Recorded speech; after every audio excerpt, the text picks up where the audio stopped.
નમસ્કાર દર્શક મિત્રો, વિજાપુરની ખબરમાં હું છું બાબા સૈયદ. આપનું સ્વાગત છે. હજરત પાંચ પીર બાવા રહેમતુલ્લાહ અલૈહ સલ્લમનું ઉર્સ મુબારક.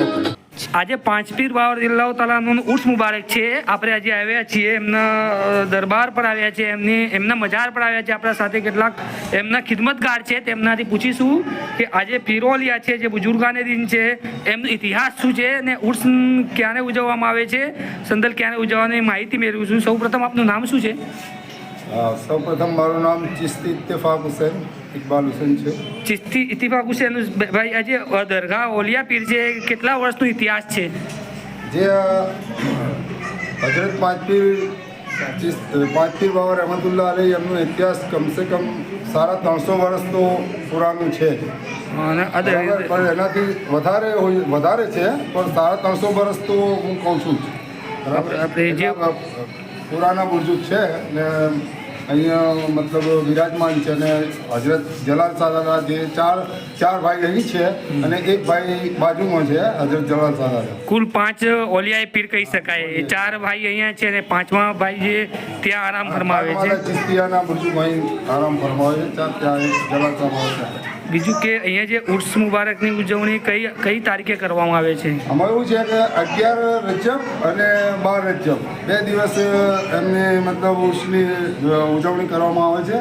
11 રજબ એ રાત્રે કરીબન 10 વાગે સંદલ શરીફની ત્યાંથી સંદલ શરીફ નીકળે છે, ચિસ્તી સાકિરભાઈના ઘેરથી, ને ત્યાંથી સંદલ શરીફ આવે છે અને ચરાગી સાથે, બરાબર, એ મહેંદી સાથે આવે છે અને અહીંયા દરગાહ ઉપર આવે છે અને મહેંદી ત્યાં મૂકીએ છીએ અને પછી ત્યાં વિધિ શરૂ થાય છે સંદલ શરીફની. ઓકે, અમારી સાથે હતા જે અહીંના ખિદમતગાર છે તેઓ, અને જોઈ શકો છો કે અહીંયા જે દરગાહના જે તુરબતના સિનસિનરી આપણે ઉતારવાની કોશિશ કરીએ છીએ.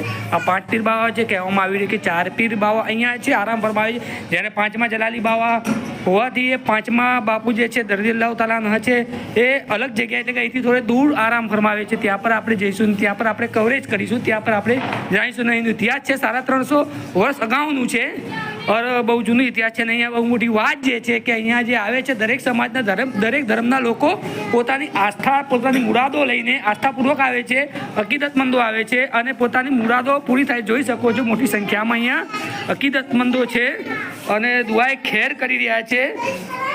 કહી શકાય છે કે દેશ માટે, દુનિયા માટે અમન શાંતિ રહે તેવા પ્રકારની દુઆઓ કરવામાં આવે છે. કોમી એકતા સમાન જે છે ચિસ્તિયાના બુર્જુક અહીંયા આરામ ફરમાવે છે. હજરત પાંચ પીર બાવા રહેમતુલ્લાહ અલૈહ એમના શાહી, જે એમના બાપ દાદાથી ખિદમતગાર જે છે અમારા અહેમદ બાપુ, બરાબર, અત્યારે એમના વાલી સાહેબની જગ્યા ઉપર જે અમારા કહેવાય કે અમારા શાહી મતલબ ખિદમતગાર છે, મુજાવરી કરે છે અહીંયા, એ અહેમદ બાપુ કરે છે. બરાબર છે. ખાસ કરીને જે મહિલાઓ આવે છે એમની સંતાન માટે આવે છે, જે એમની દરેક સાલ અહીંયા મન્નતો લઈને આવે છે કે અમારે બાપુની દયાથી ઓલાદ થઈ છે. તો ખાસ કરીને એમની જાહેર કરામત છે, અને કોઈ પણ અહીંયા ખાલી ફૂલની પકડી ખાય દાદાની, એટલે એને સંતાન આપે છે દાદાને, એનું આ શ્રદ્ધા છે. બાપુની એક મોટી કરામત છે. જોઈ શકો છો દર્શક મિત્રો, આજે 5મા પીર છે, જે કહી શકાય કે 4 પીર આપણે અગાઉ જોયા કે જ્યાં 4 પીર આરામ ફરમાવે છે, તેમની તુરબત છે, અકીદતમંદો ત્યાં પર ભારત દસારાપૂર્વક આવે છે. પરંતુ 5મા પીર જે છે, જેમનું નામ જલાલી બાપુ છે, જલાલી બાપુ રહેમતુલ્લાહ અલૈહ વસલ્લમ, જે આરામ ફરમાવે છે. અહીંયા જોઈ શકો છો આનંદ આશ્રમ સોસાયટીની અંદરના વિસ્તારમાં આવેલું વિસ્તાર જે છે, અહીંયા કહી શકાય છે કે લીમડો જે છે તે પણ ઐતિહાસિક છે અને દરગાહ પણ ઐતિહાસિક છે. અને વધુમાં સજ્જાદભાઈએ જણાવ્યું આપણને કે જે અહીંયા જે નિસંતાન મહિલાઓ હોય છે, અહીંના ખાદિમ છે, જે સજ્જાદભાઈ અને રફીકભાઈ જે છે, અહીંયા ખિદમતગાર જે છે, અને અહીંયા વર્ષોથી એ પણ ખિદમત આપી રહ્યા છે. ઉર્સની ઉજવણી પણ કરે છે, સંદલ શરીફની ઉજવણી પણ કરે છે.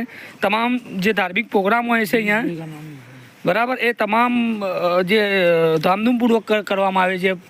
અને ઉપરાંત જે આપણે સજ્જાદભાઈ જે વાત કરી કે જે સંતાન પ્રાપ્તિ માટે લોકો બધી જગ્યાએ વળે છે, ત્યારે છેલ્લા આ બાપુની દરગાહ પર આવે છે અને માનત લે છે. ફૂલની એક પત્તી હોય છે, એ પત્તી ખાય છે અને મનમાં ઈરાદો કરે છે, ઈચ્છા કરે છે અને માનત માને છે કે ભાઈ મારે બાળક થઈ જશે, ત્યારે બાપુ તેમને એક સંતાન આપે છે. ત્યારે તેમ કહી શકાય કે નિસંતાન માટે પણ આ બાપુ સ્પેશિયલિસ્ટ કહી શકાય.